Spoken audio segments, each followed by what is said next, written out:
Hello mga kabaka, magandang umaga sa inyong lahat at magsamok-samok ta diri sa ato ang turo. Magpurga tayo. So Tagalog tayo guys para maintindihan ng lahat ano.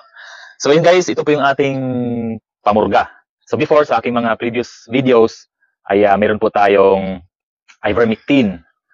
So may mga comment kasi doon sa aking channel, doon sa YouTube ay paano ba magpurga na hindi na kailangang i-inject dahil yung iba hindi marunong mag-inject. So ayan, meron po tayong bagong natuklasan. Ito ay pamurga ng baka. Intended lang po talaga siya sa baka. Infamic pour on. So makikita niyo po sa screen, yan po yung ating pamurga. So hindi na po siya i-inject o isusupak. Kumbaga ang ating gagawin ay ibubuhos lang natin dito. Yung pinakalikod dito, yung lining niyan sa pinaka ng likod. Hindi natin ibubuhos. Mula dito sa may buntot, malapit, hanggang dito sa may pasong.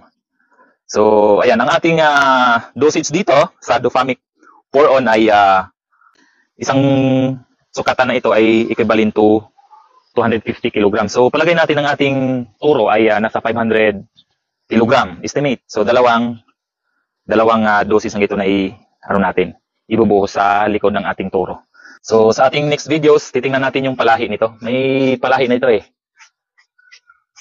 Titingnan natin yung nito. Kanyang mga anak. So, ibubuhos natin dito sa ating turo. Ayan.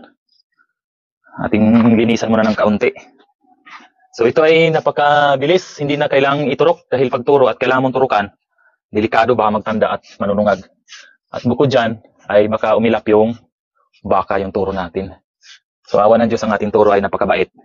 Pero kahit na ganun siya mabait, hindi pa rin magkampante o kumpiyansa dahil yan ay baka. Pag kay sinungag ay mayroong namatay sa pagsungag ng baka. So, ayan, ating ibubuhos lang dito sa ating likuran ng ating turo.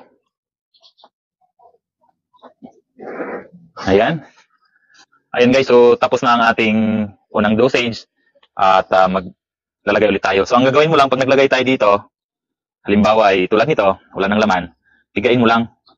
Pigain mo lang siya, so kusang dadaan dito yung pamurga. Ayan, hanggang sa umabot siya sa 25. Ayan, umabot sa 25 ml.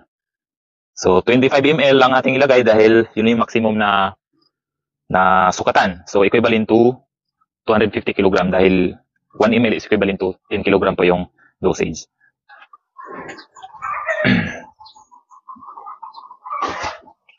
Ayan. Medyo nalamigan siguro ang ating turo. Yun, tumakbo na. So, ayan guys, yun lang po yung ating ginagawa pag nagpurga. Buhos lang. Ngayon guys, lapitan natin. Huwag lang matakot yung ating turo dahil may dala tayong tripod eh. So, makikita mo, binuhos lang yan dyan sa likod. So, hindi naman siya natatapon dahil yung ating turo ay kaawa ng Diyos ay maganda naman ang katawan. O, ayun na. Atas tayo. Guys, yun lang po yung ating pagpurga ng baka na hindi na kailangang i-inject o isupak. So, maalwan, lalo na pagturo dahil mahirap. At sana nakatulong po yung ating maiksi na video. Kung gusto nyong bumili sa online ko to binili, sa Lazada, i-screenshot ko po yung eksaktong dealer nito. So, ayan. Kung nakatulong po ito, ang video na ito ay huwag kalimutan mag-subscribe sa ating Facebook page or mag-follow and i-share na rin yung video na ito para sa kapwa natin magbabaka.